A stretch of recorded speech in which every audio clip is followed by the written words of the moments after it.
Bienvenue sur le podcast de Qui dit Nature. Je suis Mauro Mazza, naturopathe depuis plus de 10 ans. Je me suis spécialisé en pédiatrie après être devenu papa. Je t'aime, mon papa d'amour. C'est à ce moment-là que je me suis rendu compte du manque d'informations autour de la prévention et de la santé au naturel pour nos enfants. Un manque d'informations et d'accompagnement auquel énormément de parents sont malheureusement confrontés, auquel avec mon épouse, nous avons été confrontés. Ne vous êtes-vous jamais demandé comment soulager les coliques naturellement? Que faire en cas de RGO si mon enfant est allaité? Quel petit déjeuner tient au corps toute la matinée? Comment soutenir leur immunité? Ou encore, les allergies sont-elles une fatalité? Pourront-elles se résoudre un jour? Faut-il baisser la fièvre? Autant de réponses qui sont difficiles à trouver aujourd'hui en tant que parents, confrontés à trop d'informations, souvent contradictoires. Et c'est une vraie jungle. En effet, les enfants ne sont pas des mini-adultes, mais des organismes complexes en perpétuel changement dû à la croissance. Je souhaite alors, avec Qui dit Nature, partager des astuces et mettre un peu d'ordre dans des idées reçues concernant des problématiques pourtant bien réelles, telles que le RGO, les coliques, le sommeil, les allergies, les troubles digestifs, l'immunité, etc. Wow! À travers les épisodes de ce podcast, je souhaite vous accompagner, vous, parents, à travers toutes les étapes de croissance de vos enfants, naturellement. Bienvenue donc sur Qui dit Nature. Ici, vous trouverez un accent italien bien marqué, La vita è bella. des métaphores pour vous expliquer les choses facilement, le but étant que je ne sois pas le seul à y comprendre quelque chose, n'est-ce pas? Du contenu pour vous, parents, qui souhaitez devenir des protagonistes et alliés pour la santé de vos enfants. Alors, où que vous soyez, installez-vous confortablement. Faites un sourire à votre voisin sur le bus. Mettez votre minuteur pour ne rien cramer en cuisine. Montez un tout petit peu le volume si vous êtes en train de passer l'aspirateur. Et profitez de cet nouvel épisode.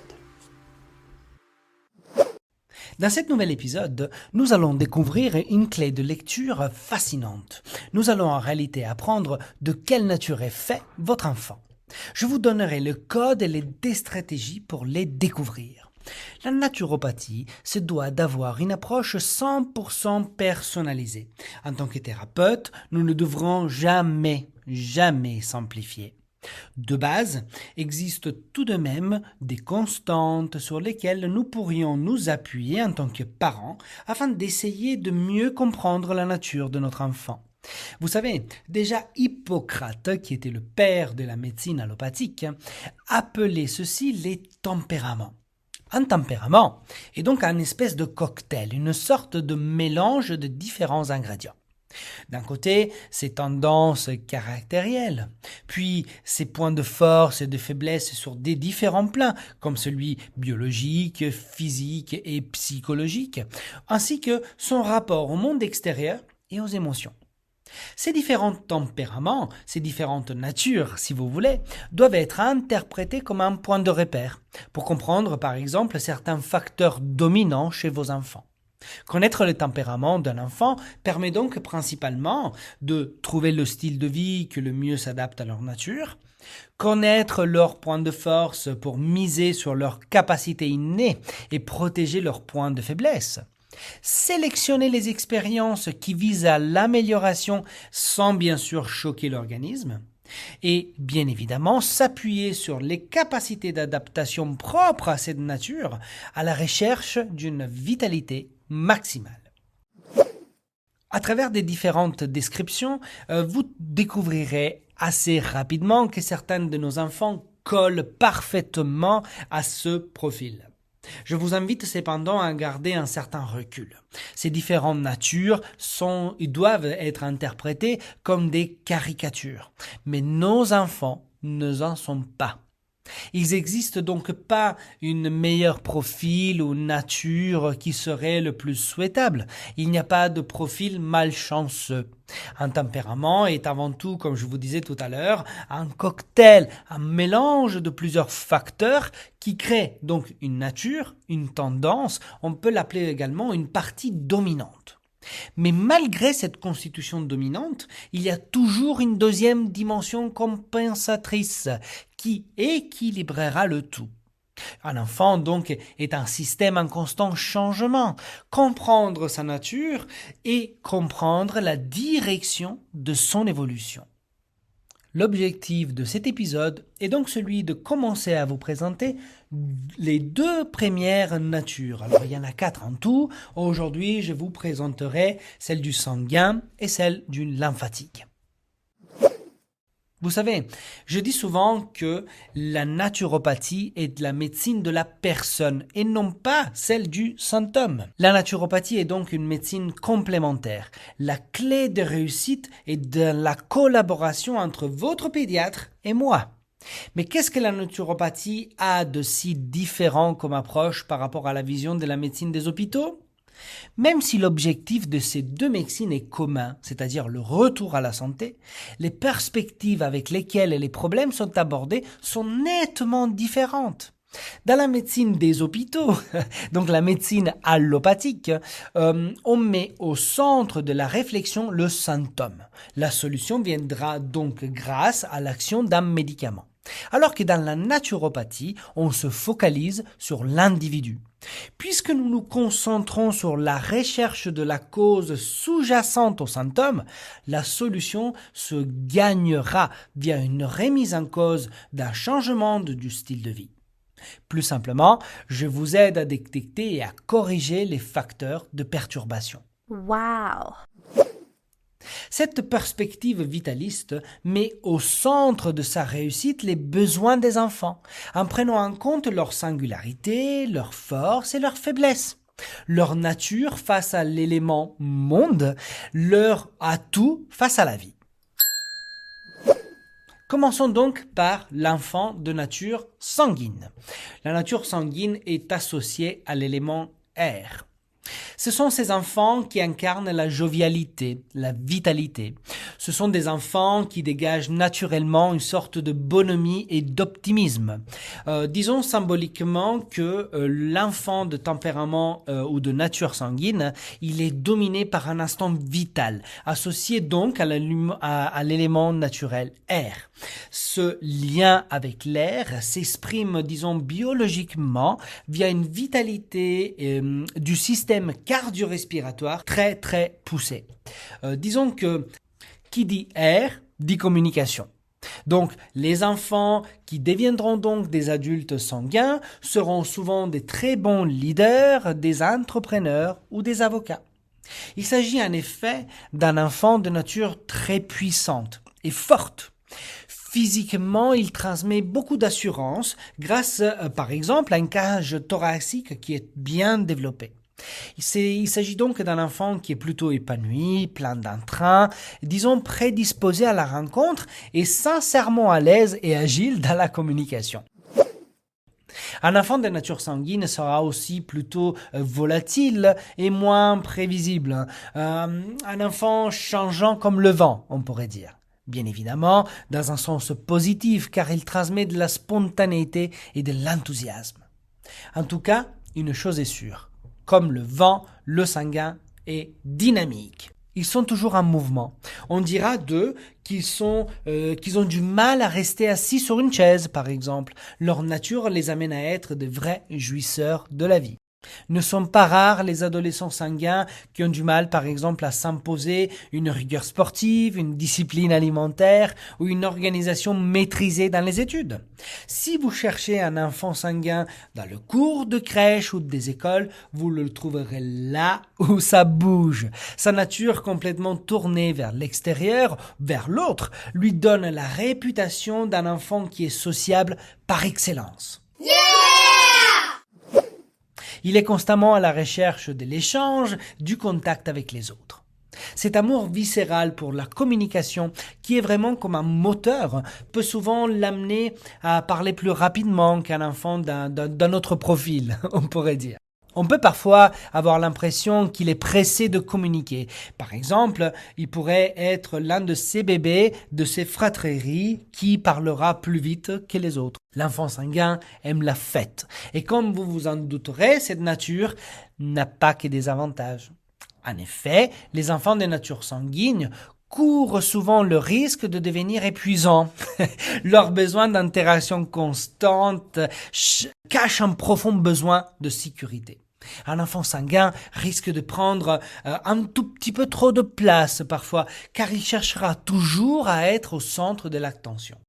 Vous l'avez donc compris, il s'épanouit dans les échanges, à l'école, surtout à la récréation, mais aussi au goûter d'anniversaire des copains, lors des soirées crêpes, barbecue en famille, etc., avec tout ce qui rime avec partage. D'un point de vue santé générale, il naît avec des bonnes capacités digestives, et ceci dans la logique de pouvoir permettre à son corps d'assimiler beaucoup d'énergie. Énergie qui sera utilisée pour sa vie voire très dynamique. Mais attention, il peut prendre facilement du poids. Nous parlerons donc de ceci dans un prochain épisode dans lequel je vais vous donner des conseils afin de s'adapter au mieux à la nature de ce genre d'enfant. Ce que je peux déjà vous dire, c'est que les enfants sanguins ont une bonne vitalité, qu'ils sont en règle générale très peu malades, mais leur vitalité les amènera du coup à avoir des convalescences qui seront courtes, mais certainement très intenses. Donc, à retenir une prédisposition pour une fragilité quand même de la sphère ORL qui l'amènera à être assujetti quand même à des problématiques d'asthme, de bronchite ou d'allergie respiratoire. Passons maintenant à l'enfant de nature lymphatique. Maintenant que vous connaissez mieux le tempérament ou la constitution d'un enfant sanguin, augmentez sa taille. Son physique plus massif et construit, mais avec une constitution beaucoup moins vitale. Là, vous obtiendrez la nature lymphatique. L'enfant lymphatique est donc associé à l'élément eau, ce qui rend son corps beaucoup moins tonique comparé au sanguin et avec une vraie propre prédisposition à l'accumulation des graisses. Ce sont des enfants au caractère plutôt passif, beaucoup plus contemplatif que les enfants sanguins. Ces enfants font des bons pêcheurs, ils sont donc calmes, posés et patients. L'enfant de nature lymphatique est vraiment caractérisé par cette apparence bien ronde, presque lourde ou, je dirais, alourdie, comme s'il était rempli d'eau. Ce sont des enfants faciles, ces enfants qui sont tellement dociles, presque indépendants, qu'on pourrait avoir la tendance à les oublier. Vous ne les trouverez donc pas au centre de l'action dans la cour de la crèche ou à l'école, mais plutôt dans un coin, peut-être à l'ombre, dans cette solitude qui est pour eux régénérante et apaisante. La nature lymphatique ne fait absolument pas de lui un enfant de série B. Bien au contraire, c'est un enfant qui est lié à l'élément eau et qui a la grande qualité de savoir toujours conserver la même humeur. C'est donc un enfant qui est calme, mais qui n'est pas feignant. Cette lenteur n'est pas donc à confondre avec de l'impuissance vitale. Pas du tout. Il s'agit tout simplement d'un enfant qui préfère observer, comprendre en prenant son temps. Au lieu de chercher à être au centre de l'attention, il laisse les choses venir à lui. Ces besoins de temps supplémentaire, que nous avons compris être un temps de préparation et non pas un retard, attention, pas un retard, peut être mal interprété ou mal vécu à l'école. Ils ne sont donc pas rares les enfants lymphatiques qui soient classifiés comme paresseux. Du moins, on pourrait penser d'eux qu'ils ont la tête dans la lune. No. Je tiens vraiment à vous passer ce message. Si votre enfant est de nature lymphatique, il a juste besoin d'observer pour agir et d'un tout petit peu plus de temps que les autres. Ce n'est absolument pas un enfant en retard. Excusez-moi d'insister sur ce point, mais j'y tiens. Donc, s'il vous plaît, ce n'est vraiment pas la peine de les brusquer pour obtenir des résultats. Il faut plutôt les stimuler doucement et surtout régulièrement. Comme promis, dans un prochain épisode, je vous détaillerai comment choisir des habitudes de vie qui correspondent à un enfant de cette nature. Je veux tout de même que vous sachiez qu'il s'agit d'enfants qui ont un métabolisme qui est plutôt bas, donc une prédisposition à une fragilité des muqueuses. Statistiquement, ils sont donc assujettis à des pathologies plutôt rénales, comme des pathologies d'inflammation ou de surcharge. Je vous mets quand même en garde. Un enfant lymphatique donnera toujours l'impression que tout va bien. Mais attention, ses capacités d'adaptabilité aux autres peuvent vraiment lui jouer des tours. Les enfants lymphatiques se rééquilibrent à côté de l'eau et ne vous laissez pas impressionner par leurs moments de solitude, ils en ont besoin. Venons donc à ces premières conclusions. Dans ce premier épisode, je vous ai présenté ces deux premières natures et je sais que certains d'entre vous maintenant vont me détester, au moins être un tout petit peu frustrés. Mais comment ça? Tu ne finis pas ton épisode? Tu ne me parles pas de mon petit bout de chou? Alors croyez-moi, on pourrait écrire des encyclopédies sur l'argument. De plus, l'expérience de chacun pourrait nous apporter tellement d'éléments de réflexion. Mais malheureusement, je me dois d'être ordonné et discipliné. Le grand défi est de simplifier et synthétiser une information complexe sans perte d'éléments importants et fondamentaux.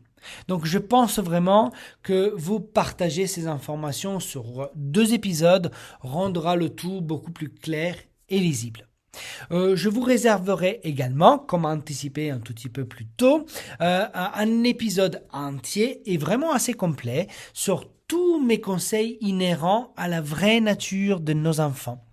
Donc, dans ce prochain épisode que je suis déjà en train de finaliser, je vous détaillerai les différentes astuces, habitudes de vie et remèdes de prévention qui s'adaptent le mieux à chacune de ces natures.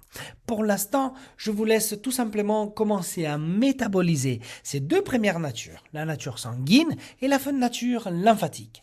Très prochainement, nous parlerons de la nature nerveuse et bilieuse. Ne vous laissez pas intimider par ces noms un tout petit peu trop bizarres. Merci d'avoir écouté cet épisode jusqu'au bout. Si vous avez aimé, et si cela n'est pas déjà fait, pensez à vous abonner à mon podcast sur la plateforme que vous écoutez et à mettre 5 étoiles. Cela vous permettra d'être notifié à la sortie d'un nouvel épisode et m'aidera grandement pour me faire connaître. Encore mieux, je vous invite à rejoindre les quelques centaines de personnes qui reçoivent déjà ma newsletter. Rendez-vous donc sur mon site internet kidinature.com. Je vous mettrai de toute façon le lien dans la description de l'épisode. Si vous avez des idées de sujets que vous souhaitez que j'aborde, dites-le moi en commentaire ou sur les réseaux sociaux de Kidinature. Vous avez certainement autour de vous une sœur, une amie, un cousin ou au moins un collègue qui ont des enfants. Alors n'hésitez pas à partager ces podcasts autour de vous. À dans 2 semaines pour un nouvel épisode de Kidinature.